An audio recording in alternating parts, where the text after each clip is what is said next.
Fiz a comprinha das pecinhas. Punhozinho aqui da CG que tá quebrando aqui, ó.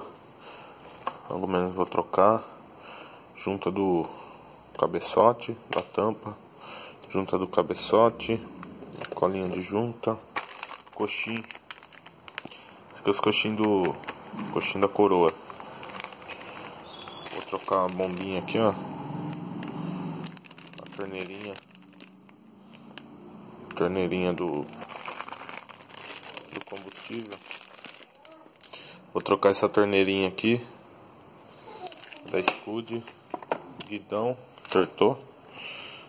Guidão da ML CG antiga da ML. Caixa de direção. Esse aqui é o carcaça do farol. Vou trocar também. Reparo. Kit reparo carburador da Titan. Na hora que for limpar eu já vou trocar, usar o kit reparo para deixar ele bala. E uma relação nova. Corrente coroa e pinhão da Vaz. E corrente da Max. Nunca usei essa corrente aqui, vamos testar ver se é boa também. Acostumado a comprar KMC. Eu gosto da KMC. Vamos ver se essa Max aí dá pra rodar mais. Não sei se é melhor, tem alguma coisa aqui extreme, ó.